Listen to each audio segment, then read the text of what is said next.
তো মারণাস্ত্রগুলি এক্সপেরিমেন্ট করার সমস্ত এই রিয়াকশনগুলি সবগুলি গিয়ে ওই ওজোন স্তরে ফাটল ধরিয়ে দিয়েছে, আস্তে করে পাতলা হয়ে এটা ফেটে গিয়েছে, অতিবেগুনি রশ্মি আসা শুরু করেছে। এটাকে বন্ধ করার জন্য বিজ্ঞানীরা আজ মরিয়া হয়ে গিয়েছে। ইনশাআল্লাহ আল্লাহ পাক তার বিজ্ঞানীদের মানুষের মাথায় বুদ্ধি এনে দিবেন, রিপেয়ারও হয়ে যাবে ইনশাআল্লাহ। সবাই বলেন ইনশাআল্লাহ।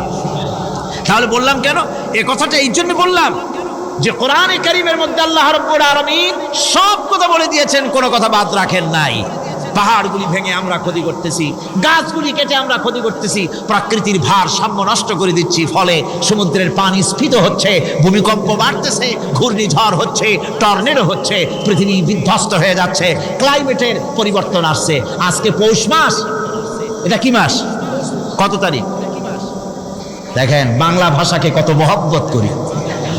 যদি বলি আজকে ডিসেম্বরের কত তারিখ, গড়গড় করে মুখস্থ হয়ে যাবে।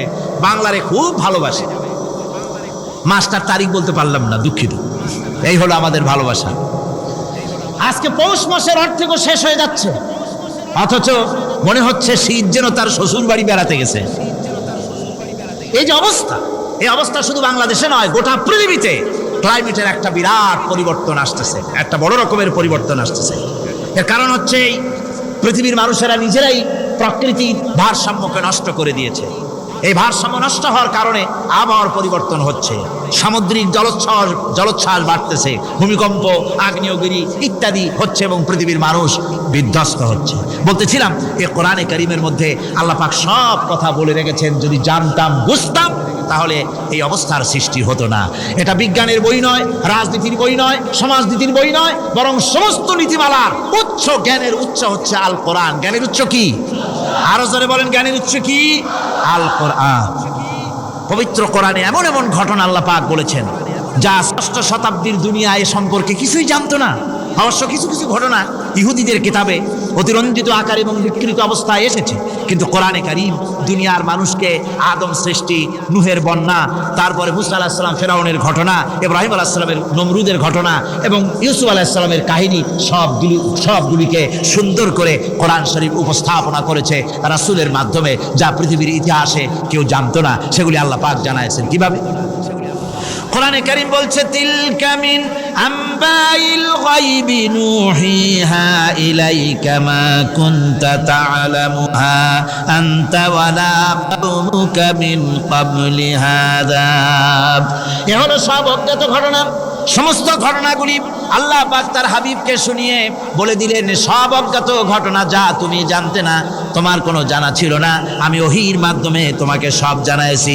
ইউসুফ আলাইহিস সালামকে যখন তার ভাইয়েরা কুয়ার মধ্যে ফেলে দিতেছিল, তখন তুমি উপস্থিত ছিলে না, এই ঘটনা ওহীর মাধ্যমে আমি জানালাম। মুসা আলাইহিস সালামকে যখন ফেরাউন দরিয়ার ভিতরে ফেলে দিল, সেই সময় তুমি সিনাই পর্বতের পাশে দাঁড়িয়ে সব দৃশ্য লক্ষ্য করনি, অথচ আমি ওহীর মাধ্যমে সব তোমাকে খুলে খুলে বলে দিয়েছি। আল্লাহ পাক সমস্ত ঘটনাগুলিকে বলে বলে কোরআন শরীফের মধ্যে সব সাজিয়ে দিলেন, বলে দিলেন।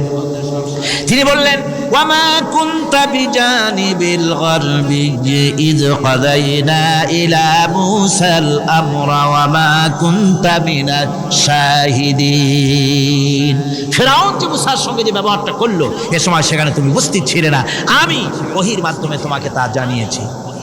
كذلك نقص عليك من أنباء ما قد سبق وقد آتيناك من لدنا ذكرا। আল্লাহ পাক বলেন, এভাবে আমি আপনার কাছে অতীত ঘটনাগুলি ওহীর মাধ্যমে নিখুঁতভাবে আপনার সামনে সব বলে দিয়েছি। আমার ভাইয়েরা, এই বিশ্বলোকে ঊর্ধ্ব লোক সম্পর্কে নিয়ে ভুল তথ্য বর্ণনা আল্লাহ পাক করে দিয়েছেন কোরআনের মাধ্যমে।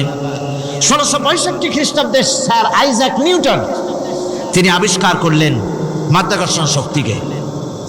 এই মাধ্যাকর্ষণ শক্তি, ল অফ গ্র্যাভিটেশন, এ সম্পর্কে মানুষের এই থেকে কিছু জানলো, কিন্তু আজ থেকে 1400 বছর আগে আল্লাহ রাব্বুল আলামিন তার উম্মি নবী, যিনি কোনো বিজ্ঞানাগারে লেখাপড়া করেন নাই, কোনো সায়েন্স রিসার্চ করেননি, যিনি কোনো কলেজ ইউনিভার্সিটিতে পড়াশোনা করেননি, তার মাধ্যমে জানিয়েছেন মাধ্যাকর্ষণ শক্তির কথা। কোরআন বলছে ইন্নাল্লাহা ইউমসিকুস সামাওয়াতি ওয়াল আরদা আন তাজুলা।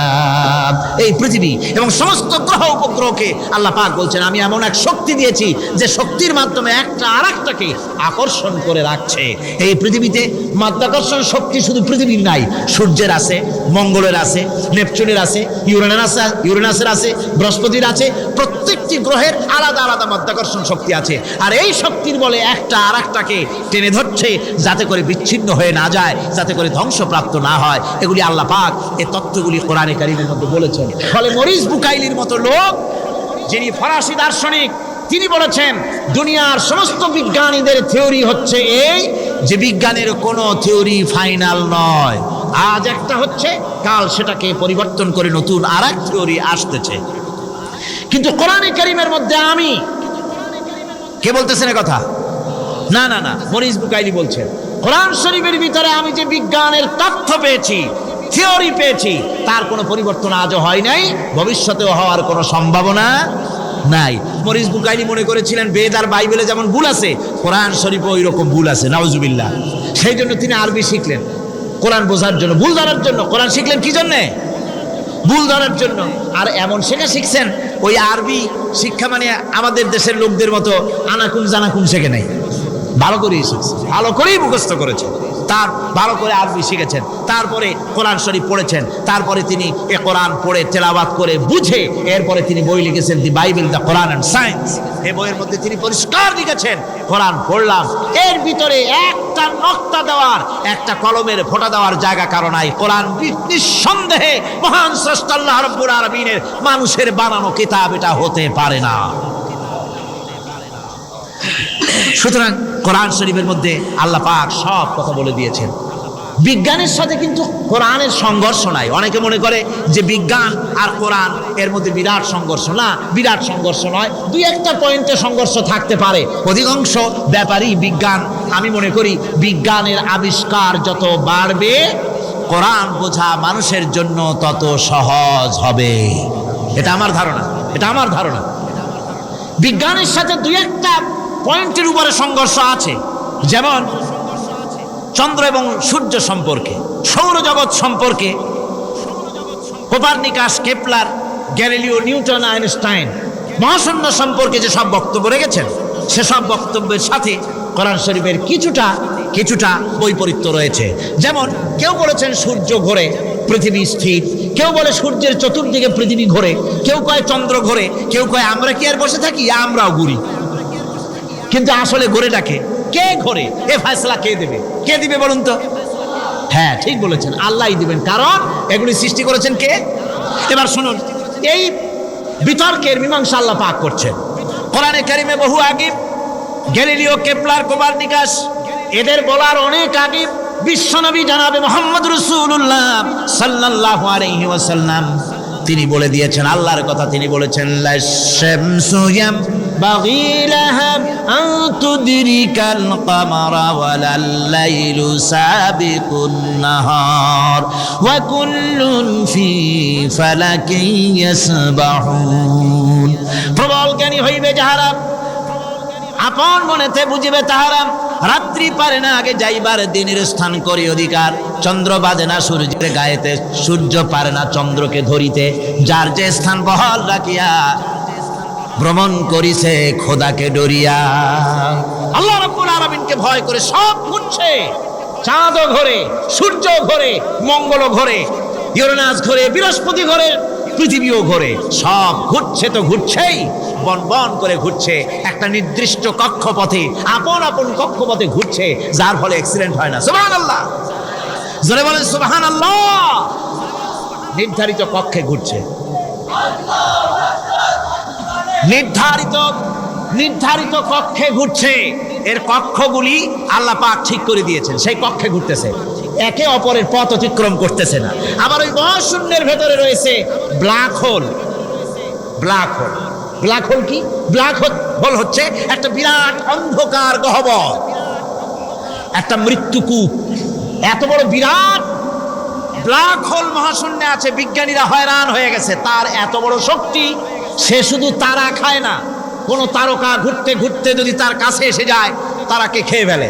কোন আলো যদি কাছে আসে, আলো শুষে নিতে নিতে আলো যার থেকে এসেছে সেটাকেও শেষ করে ফেলে।